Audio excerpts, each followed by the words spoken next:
vavanza Zaya bosi wasuka Zaya dio Ngeye umuntu vavanza Zaya bosi wasuka Zaya dio Kembo miavanza miwetilanda Zaya bosi wasuka Tomba moyo wena muyisu Sikilanga buyambu Kondiza yadio Lumbu kensukunu aku Kiena kesweka mabeni Zayadio Hey, kina kwiza kwange Bonto mwibi kaka Zayadio. Bien-aimés dans le Seigneur, merci de vous connecter sur notre chaîne YouTube Ministère Jésus-Christ t'appelle au salut. Je vous salue au nom de Jésus-Christ. Aujourd'hui, nous allons parler de Au commencement était la parole. C'est une émission qui est consacrée à l'étude biblique, à la sainte doctrine. Nous voulons apprendre, c'est une méditation, nous voulons enseigner le peuple sur la sainte doctrine. Timothée chapitre 1 verset 9 où on parle de la sainte doctrine dans l'église.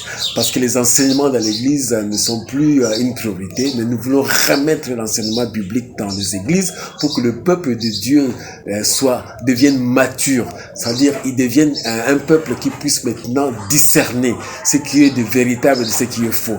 De même qu'il y a des dollars, il y a des faux dollars et des vrais dollars. Donc ça ne signifie pas que seulement que tous les dollars sont vrais, il y aura aussi des faux dollars. Et la même chose quand vous entendrez un enseignement biblique, il faut discerner du véritable et du faux. Quel est l'enseignement biblique qu'un peuple de Dieu doit écouter, et cet enseignement biblique édifie l'église. Aujourd'hui, nous allons continuer avec notre thème que nous avons dit dernièrement, c'est le paganisme dans les églises évangéliques. Nous avons reçu de nombreux commentaires. Vous avez vraiment été nombreux à apprécier cette émission. Donc, nous continuons aujourd'hui avec le paganisme dans les églises évangéliques. Alors, juste un petit rappel, en l'an 392 après Jésus-Christ, l'empereur romain Théodose Ier avait déclaré et décrété que le christianisme était devenu la religion d'État de l'Empire romain. Alors, dès ce jour-là, tout ce qui ne faisait pas partie, qui n'entrait pas dans l'église qu'ils appelaient l'église universelle, qui était l'église catholique, l'église d'État, étaient combattus, étaient persécutés. Alors, les païens, parce qu'ils avaient peur de la persécution, ils commençaient à venir dans l'église qui était devenue une religion d'État, le christianisme. Mais la véritable église, comme j'avais dit, elle était rentrée dans la clandestinité. Tandis que cette fausse église avait continué, devenant la religion d'État. Et à ce moment-là, les rites païens étaient entrés maintenant dans la religion païenne. Et dans ces rites païens, vous avez par exemple le culte marial, les cultes des images, les cultes des statues. Il y avait toutes ces histoires parce que ça s'est retrouvé dans les religions païennes. Les religions païennes avaient l'habitude de prier comme les Astartés, les déesses Astartés, il y avait les dieux Baal. Alors tous ces gens-là, quand ils sont revenus dans l'église, on a maintenant changé simplement le nom de leur dieu en nom de saint. Vous allez voir Saint-Pierre, Saint-Joseph, on a pris les noms comme ça. Alors, et puis les images qu'ils ont représentées, vous allez voir un peu, il y a une concordance avec, par exemple, Issa, tout cela avec Astarté. Donc, il y avait vraiment des choses correspondantes. Donc, c'était ça l'origine du paganisme dans l'église chrétienne ou le christianisme de cette époque. Et ça a continué. Alors, aujourd'hui, parce que nous sommes dans le temps de la fin, nous voulons voir comment est-ce que le paganisme est dans nos églises, dans les églises chrétiennes. Parce que c'est très important. Et ce paganisme, c'est l'esprit de Jézabel, c'est l'esprit de Balaam qui a fait que beaucoup de gens sont entrés dans l'apostasie dans l'église. L'apostasie dans l'église, ça dit ils ont abandonné le véritable Christ, ils ont abandonné la sainte doctrine. Donc, c'est le fait de ne pas suivre la sainte doctrine, c'est là ça l'apostasie. Avant, on définissait l'apostasie comme étant l'abandon de la foi. Mais sachez que quand vous abandonnez la sainte doctrine, c'est déjà l'apostasie. La sainte doctrine consiste à vivre les enseignements bibliques de Jésus-Christ comme les premiers apôtres ont vécu, ont enseigné et ont vécu. Donc, dans la sainte doctrine, il y a suivre les enseignements de Jésus-Christ et les vivre. C'est ça la sainte doctrine. Il ne suffit pas seulement de suivre, mais il faut aussi le vivre. Les premiers apôtres, la première église qu'on appelle l'église primitive, n'ont pas fait des cultes mariales, n'ont pas adoré des images, n'ont pas adoré des pasteurs, n'ont pas fait des cultes de la personnalité. Donc vous voyez déjà que ceux qui sont dans les cultes de personnalité ne sont plus dans la sainte doctrine. Ils sont déjà dans l'apostasie, même s'ils se réclament des miracles. Parce qu'aujourd'hui, les miracles, c'est la voie par laquelle Satan est en train de détruire, Satan est en train d'égarer, de séduire beaucoup de gens. Parce que les gens, au lieu de suivre Jésus-Christ, ils suivent les miracles. Et la Bible dit qu'ils feront beaucoup de prodiges et de miracles jusqu'à même séduire les élus. Donc, faites attention, les miracles ne signifient pas être dans la sainte doctrine. Alors, nous allons prendre quelques exemples parce qu'on a déjà suffisamment parlé de paganisme dans l'église évangélique. Alors, le premier point dans les signes de paganisme dans l'église, c'est le culte de la personnalité. Ça, c'est le premier point. Je peux citer ça comme ça, vous avez déjà l'idée comment nous allons cheminer. Premier point, nous allons parler des cultes de la personnalité, c'est-à-dire des pasteurs qui veulent maintenant être révérés, qui convient qu'il faut venir s'agenouiller devant eux, essuyer leurs chaussures, essuyer leurs faces quand ils sont en train de transpirer, tout cela. Deuxième, nous allons parler de la musique païenne. Cette musique qui est entrée dans les églises où les gens suivent plus les rythmes. Au lieu de suivre les messages, c'est les rythmes, c'est-à-dire c'est les rythmes qui fait danser. Maintenant, quand ça devient l'heure de pouvoir adorer, les gens sont fatigués parce qu'ils ont suivi les rythmes. Oh, nous savons chez nous les Africains, par exemple, le ndombolo. Le ndombolo est entré dans l'église. Il y a le rap est entré dans l'église. Il y a la musique rock dans l'église. Vous allez voir, non, on va dire rock chrétien. On va dire ndombolo chrétien. Il y a des histoires comme ça, nous allons en parler. Et puis, troisième, nous allons parler des habillements. Il y a dans l'église, les chrétiennes et les chrétiens s'habillent d'une manière, on peut dire, qui choque même la morale. Alors que la Bible nous dit que les femmes soient vêtues d'une manière décente. Mais vous allez voir les collants, les histoires là où presque l'anatomie de la femme ou de l'homme est visible. Et tout cela, c'est parce que les gens viennent à l'église pour montrer ce dont ils sont. C'est-à-dire montrer un peu leur physique. Et c'est ça déjà, ils sont, comme je dis, ils deviennent maintenant des porte-parole de Satan. Parce que ta façon de t'habiller, c'est une façon de faire passer un message. Si tu t'habilles mal, c'est que tu fais passer des messages sataniques sur l'impudicité. Tu fais montrer, parce qu'il faut, excusez-moi des termes, tout ton derrière là-bas. C'est un message satanique que tu fais passer dans l'église pour qu'on voit ton derrière. Donc c'est déjà ça dont la Bible nous parle. Il y a les Jézabel dans l'église. Et le quatrième point, nous allons parler des consultations prophétiques. Dans les églises aujourd'hui, les consultations prophétiques font partie du programme maintenant intégral. Et ces consultations prophétiques sont des divinations. Vous allez chez le pasteur et il va vous dire non, ton problème, tu exposes ton problème. Lui, il va trouver la solution en essayant de remonter jusqu'à tes ancêtres ou bien qu'est-ce qui bloque ta vie. Vous allez voir des programmes comme ça. Venez, qu'est-ce qui bloque ta vie? Nous allons détruire cela. Et c'est dans les consultations prophétiques. Et cinquième point, nous allons parler de V6. V6 dans les églises. Alors, rentrons dans la culte de personnalité. Bien aimé, l'église, nous sommes vraiment arrivés au temps de la fin. Nous sommes arrivés au temps de la fin. Je vis dans les églises, quand les cultes commencent, le pasteur n'entre jamais le premier. Il attend que l'église soit pleine. Dès qu'il y a plein, on lui dit maintenant, l'homme de Dieu, tu peux entrer.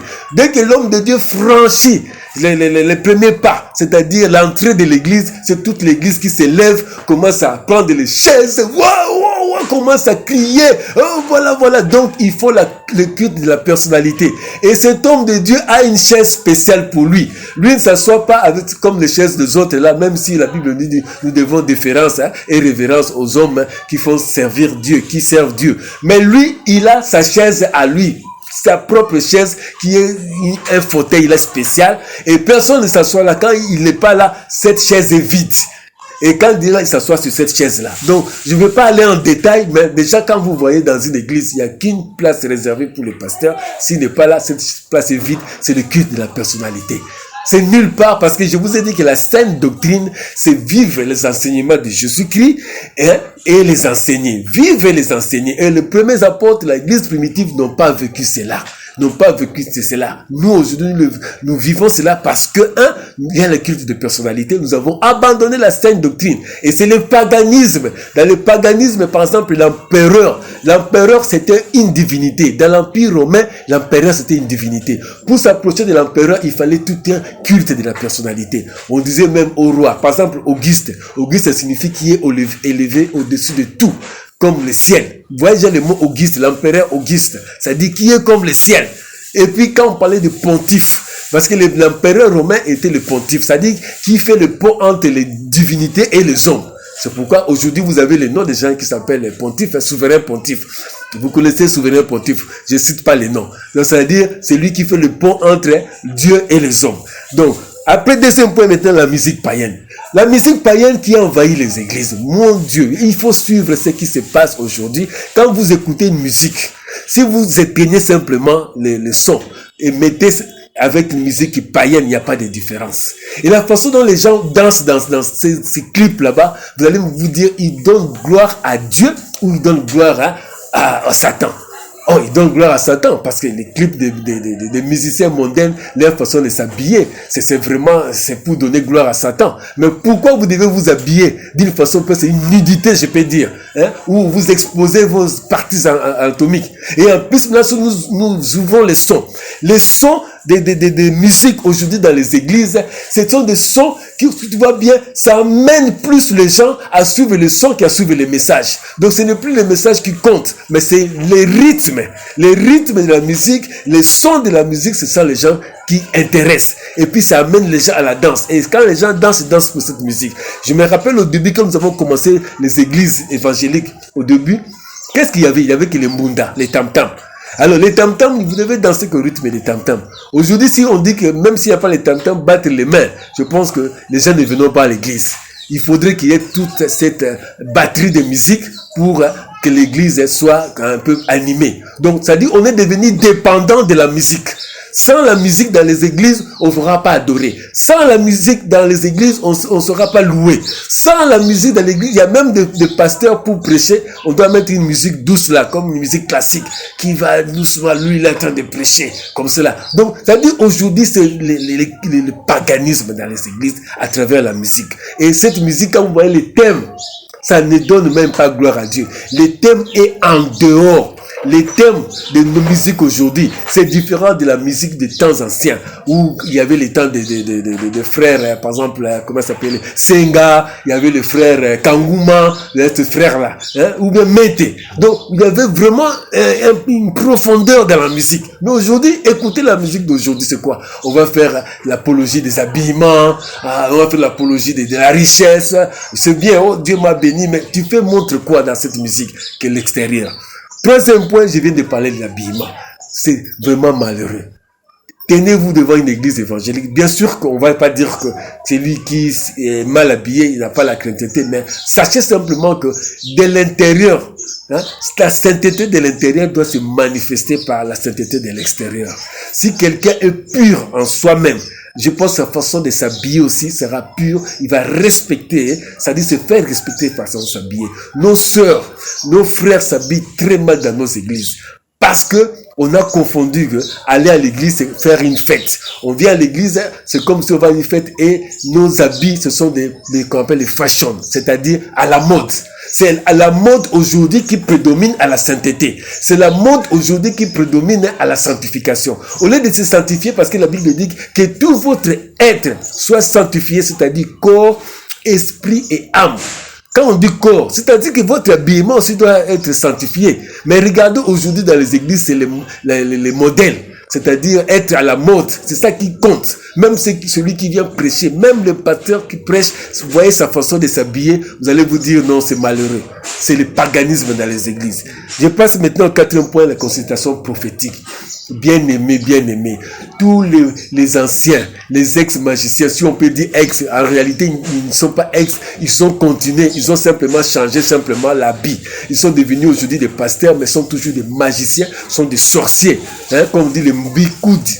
Ce sont les mbikoudi dans les églises aujourd'hui qui font qu'il y a la consultation prophétique, comme je vous donne, regardez dans les images que je vous donne là, c'est 2 fois par semaine. Et ces consultations prophétiques, il faut amener l'argent. Vous payez, parce qu'on dit, on ne viendra pas chez les prophètes les mains vides, comme c'est écrit dans Samuel. Donc, les gens amènent, ils donnent $10. Si tu donnes $100 ou $1000, les consultations prophétiques pour toi, ça sera des grandes bénédictions. Tu donnes peu d'argent, ce sont des petites bénédictions. Tu donnes beaucoup d'argent, des grandes bénédictions dans les consultations prophétiques. C'est ça le paganisme dans les églises. Et il y a même les offrandes.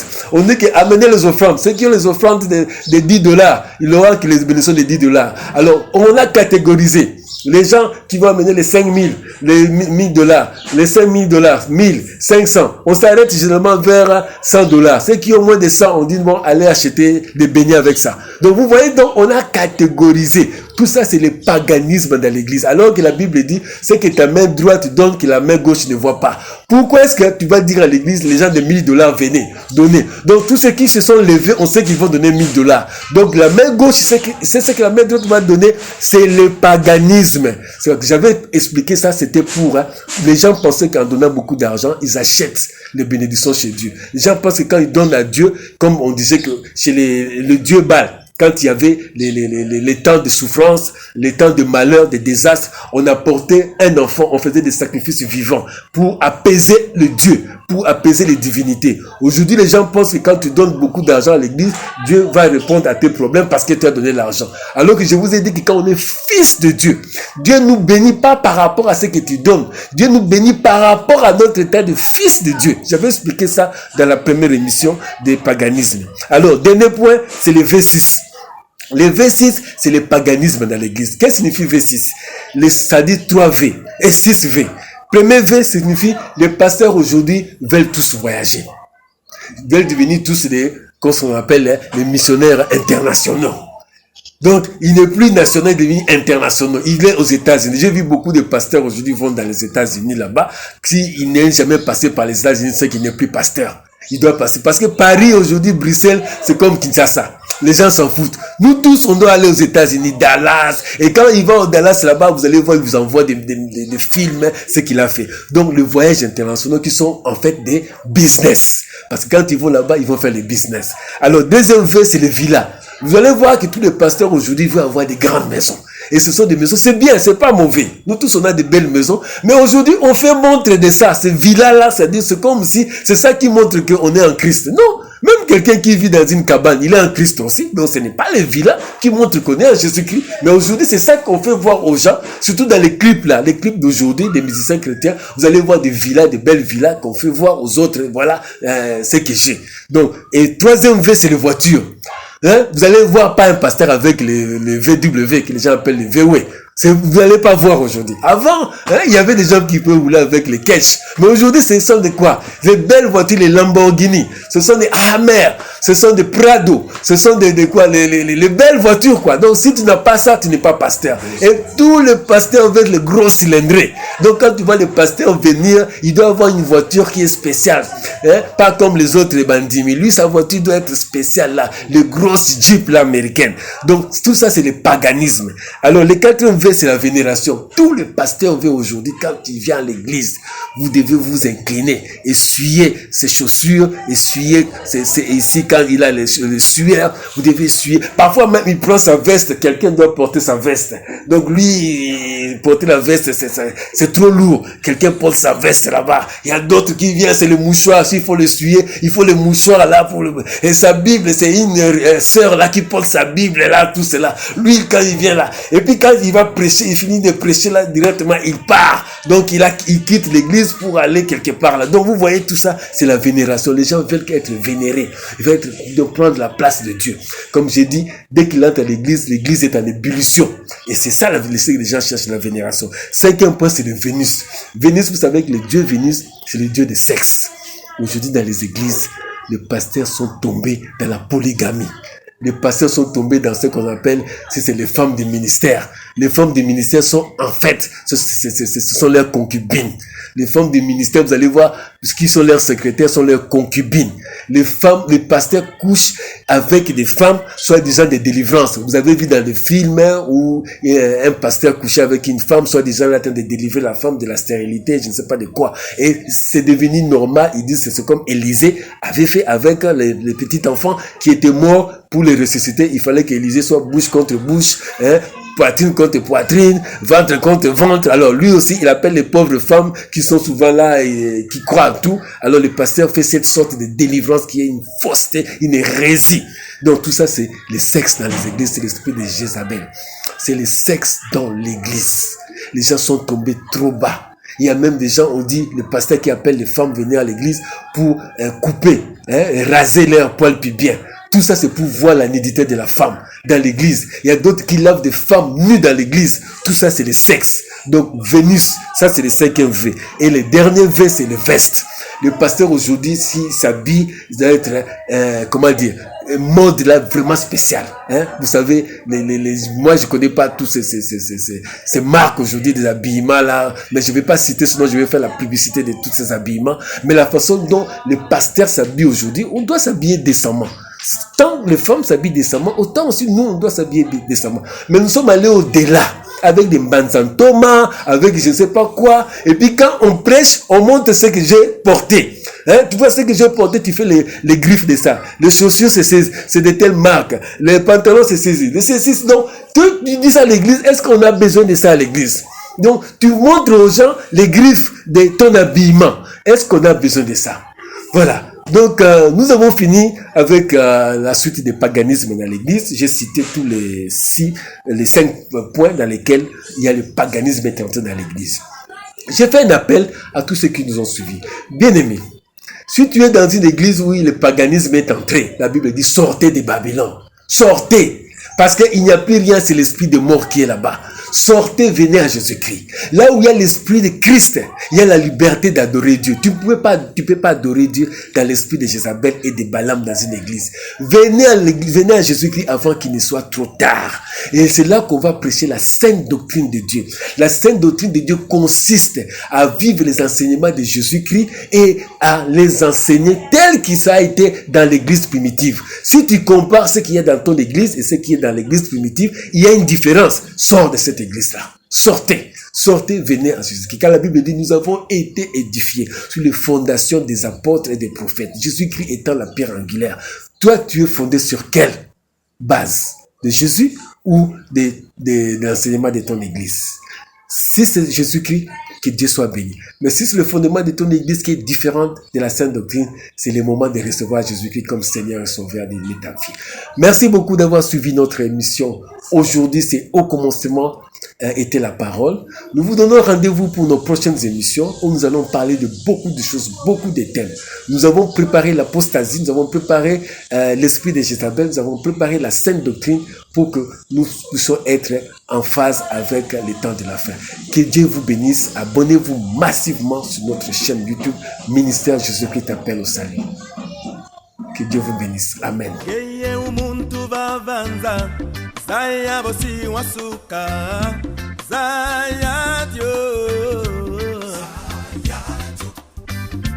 Ngeye umuntu babanza Zaya bosi wasuka Zaya Dios Kembo myabanza miwetilanda Zaya bosi wasuka Tomba moyo wena muyisu Sikilanga buyambu